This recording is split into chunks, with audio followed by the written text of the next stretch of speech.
धरती आबा यानी धरती के पिता। देश के एक बड़े वर्ग ने उन्हें यही पहचान दी। उन्हें भगवान का दर्जा दिया गया। आदिवासी बहुल राज्यों में आज भी उनकी पूजा की जाती है और देश उनकी जयंती को जनजातीय गौरव दिवस के रूप में मनाता है। छोटी उम्र बड़ी जिंदगी के इस एपिसोड में मैं और रेहान फजल बात करने जा रहे हैं महज 25 साल की उम्र में दुनिया को अलविदा कह देने वाले क्रांतिकारी बिरसा मुंडा की। भगत सिंह और चंद्रशेखर की शहादत से करीब 30 साल पहले ही बिरसा मुंडा ने छोटा नागपुर में अंग्रेजों के खिलाफ मोर्चा खोल दिया था। बिरसा को गिरफ्तार करने के बाद अंग्रेज अफसरों ने तय किया कि उन्हें बेड़ियों और जंजीरों में बांधकर जेल से अदालत तक लाया जाएगा, ताकि आम लोगों को सबक मिल सके कि अंग्रेजों के साथ बगावत का क्या परिणाम होता है। अंग्रेजों को अंदाजा नहीं था कि बिरसा को देखने के लिए सड़क के दोनों ओर इतनी भीड़ जमा हो जाएगी कि उस पर काबू करना असंभव हो जाएगा। जब बिरसा को पैदल अदालत लाया जा रहा था, उनके पैरों में बेड़ियां बंधी हुई थीं और उनके पैरों से खून निकल रहा था। साफ देखा जा सकता था कि उन्हें बुरी तरह से पीटा गया था। उनके सारे शरीर पर बेंत और चाबुक से मारे जाने के निशान थे, लेकिन उनके चेहरे से यह आभास कतई नहीं मिल रहा था कि उन्हें किसी तरह का दर्द है। उनके चेहरे पर यह संतोष झलक रहा था कि आखिरकार उनके लोगों की समझ में आ गया था कि किस तरह जुल्म के खिलाफ विद्रोह की आवाज उठाई जाती है। बिरसा मुंडा को अपमानित करने का अंग्रेजों का दांव उल्टा पड़ा था। रेहान जी, भगत सिंह की चर्चा हमने पिछले एपिसोड में की थी। उनके जन्म से पहले और महात्मा गांधी के साउथ अफ्रीका से लौटने से भी पहले बिरसा मुंडा अंग्रेज़ों से लोहा ले रहे थे। लेकिन कई लोग हैं जो अब भी उनके नाम से अवगत नहीं हैं। कुछ को जानकारी है तो बहुत सीमित जानकारी है।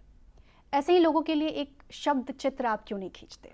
देखिए, बिरसा मुंडा फोक हीरो थे और उस ज़माने में संघर्ष कर रहे थे जब भारत में इस तरह के संघर्षों की शुरुआत नहीं हुई थी, और वो भी बहुत ही रिमोट एरिया, झारखंड का इलाका। आप कल्पना करिए 1890 का समय तब रहा होगा। 15 नवंबर 1875 को उनका जन्म हुआ था और मुंडा जनजाति से वो आते थे। बांसुरी बजाने का बहुत शौक था उन्हें और बहुत छोटा कद था, सिर्फ 5 फीट 4 इंच के थे। और ये भी आप इमेजिन करें कि जब संचार माध्यम बिल्कुल ना हो और भारत का सबसे रिमोट इलाका हो, जंगल का इलाका हो, और वहाँ पर लोगों को संगठित करना अंग्रेज़ों के खिलाफ, जिनकी सरकार बहुत शक्तिशाली सरकार थी, वो उन्होंने सफलतापूर्वक अंजाम किया। रेहान जी, जब बिरसा मुंडा की बात आती है तो उनके धर्म को लेकर भी सवाल उठता है। सवाल ये कि क्या ईसाई धर्म से ताल्लुक़ रखते थे?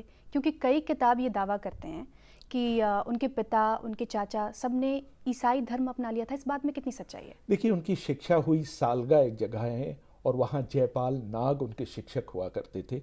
लेकिन उन्होंने एक जर्मन मिशनरी स्कूल में दाखला लेने के लिए ईसाई धर्म स्वीकार किया, लेकिन बाद में उन्होंने इस धर्म का परित्याग कर दिया था। और कहानी मशहूर है कि एक अंग्रेज़ शिक्षक थे, डॉक्टर नॉटरॉट, वो एक दिन क्लास ले रहे थे और उसी दौरान उन्होंने मुंडा जनजाति के खिलाफ अभद्र भाषा का प्रयोग किया।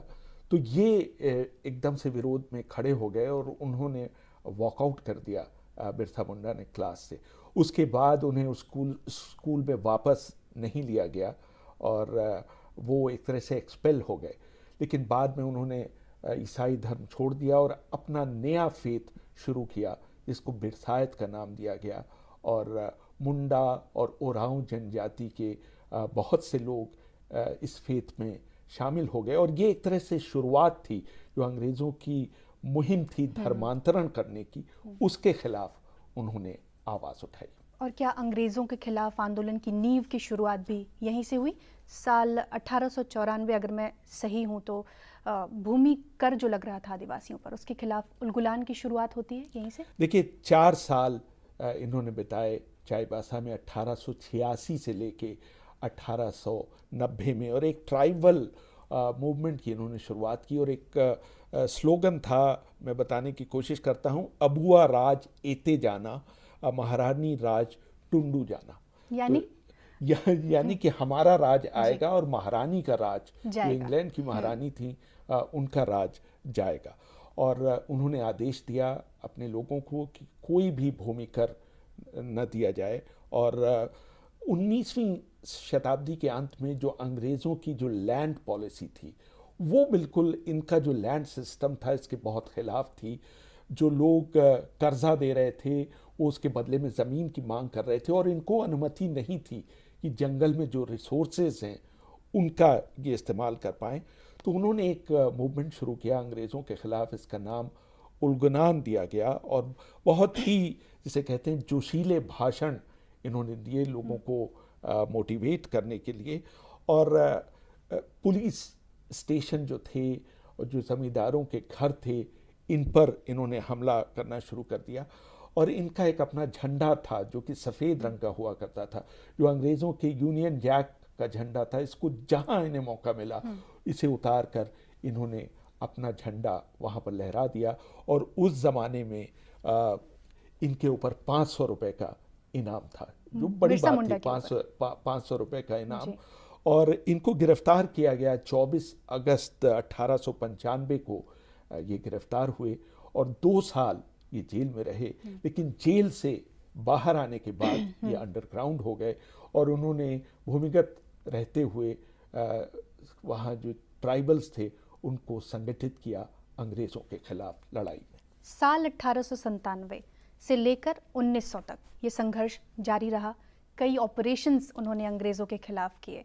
इसकी कहानी मैं आपसे जानूंगी और इस चर्चित कहानी का जिक्र आगे होगा। लेकिन रेहान जी, मैं ये समझना चाहती हूँ कि क्या बिरसा इकलौते इस वक्त के क्रांतिकारी थे जो अंग्रेज़ों के खिलाफ लोहा ले रहे थे? जनजाति समूहों की बात करें। देखिए, बिरसा मुंडा की चर्चा उस ज़माने में हुई, लेकिन उनसे पहले भी एक शख्स थे, बुद्धू भगत उनका नाम था। उन्होंने भी एक तरह से मोटिवेट किया और सारे ट्राइबल्स को जमा किया। और वो भी, उन्होंने भी नारा दिया जो कि बहुत मशहूर हुआ, अबुआ दिसोम रे अबुआ राज, यानी हमारा राज अब आएगा। उनके साथ करीब 50 जनजातीय लोग थे, तीर कमान के साथ। और जहाँ भी ये खबर आती थी कि कोई ज़मींदार अत्याचार कर रहा है या पुलिस स्टेशन पे कोई पुलिस अफसर लोगों पे जुल्म ढा रहा है, तो वो वहाँ पर हमला कर देते थे और पूरा इनका ग्रुप चलता था। कहानी ये है कि एक बार एक अभियान पर जाने से पहले इन्होंने सोचा कि शिव मंदिर में जाया जाए पूजा के लिए। और जब ये शिव मंदिर पहुँचे तो वो अंदर से बंद था, जो कि बहुत अनयूजुअल था कि अंदर से मंदिर कैसे बंद है। ये अभी सोचते कि क्या माजरा है कि एकदम से अंदर से ताला खुला और 20 पुलिस वाले बाहर निकल आए और उन्होंने उनको चारों तरफ से घेर लिया, बुद्धू भगत के लोगों को। उनका जो एक साथी था उसने एक तीर से निशाना लिया और एक जो सैनिक, जो सिपाही था, उसके सिर में तीर लगा और वहीं पर ऑन द स्पॉट उसकी मौत हो गई।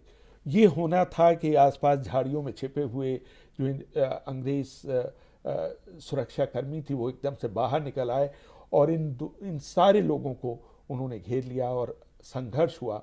उसमें 12 लोग मारे गए और उसमें बुद्धू भगत भी थे।